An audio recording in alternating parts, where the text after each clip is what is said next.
Hi guys, in this video we're going to be talking about the care of the giant spiny or giant spiky leaf insect.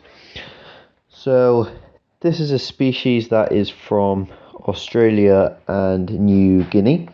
They do get relatively large for stick insect species. They can get up to around 13 centimeters in length. I will show you one just for an example here. So this is the female.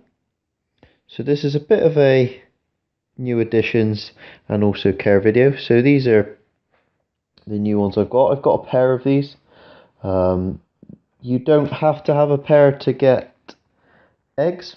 However, if you have just a female and she produces eggs through parthenogenesis, then they will all be females and they won't be as strong as if they are fertilized from a male.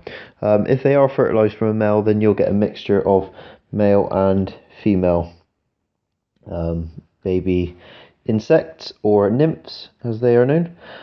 So we will get on with the setup and care video. So I've got these guys in a 30 by 30 glass cube, which I created myself. So for substrate wise, I've just added a sand and cocoa fiber mix with also some moss mixed into this. I've also added some branches that they can climb on. I never really tend to see them on the actual branches. I tend to see them more on this stuff that we'll talk about now. So being a insect that lives in trees, they are a herbivore or vegetarian, so they only eat plant material, and the main thing that you can feed them is they will eat a range of stuff. So natively in the wild they'll eat stuff like eucalyptus. They're usually found on the eucalyptus plants. However, in the UK, you may know eucalyptus is a lot more less common than in New Guinea and Australia. So one of the next best things you can feed them is bramble, or the stems from blackberry bushes. This is very common in Britain, absolutely everywhere. It's very important, however, to collect the bramble from a area that you know is pesticide free or hasn't been sprayed with any weed killer. This bramble that I'm putting in at the moment is looking a little bit worse for wear. I did freshly cut it literally around about 10 minutes ago. However, because it is winter over here at the moment, it's not as luscious and green as what it usually is. However, it does do the same job. They will eat it. So I like to give them a good amount of different sized leaves, so they can select what they want to eat. So that is pretty much the feeding done for these guys. Now in regards to water, they don't drink out of a bowl, they will drown.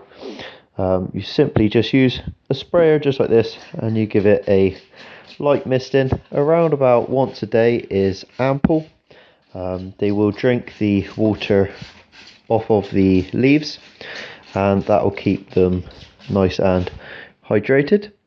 So we will grab the stick insects now so you can see the difference, and we'll put them into their new enclosure.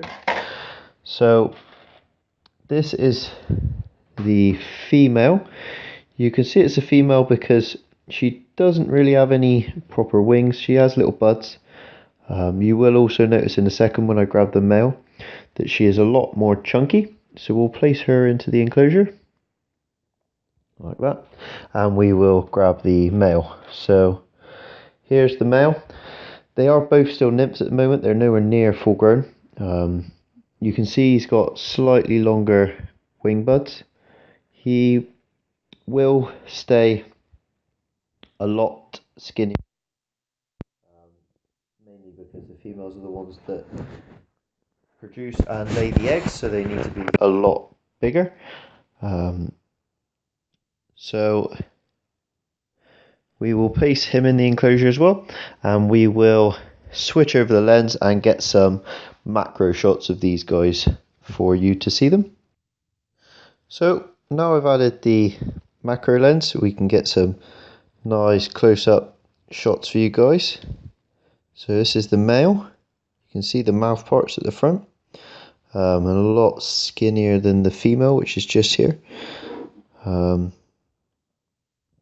You can see where they get the name giant spiny stick insect from all these small spines across the body. They do of course get bigger as they age, so I highly recommend these for anyone really. Make very interesting captives. You don't need to use a heating source either if your house is around sort of the 20 degrees mark.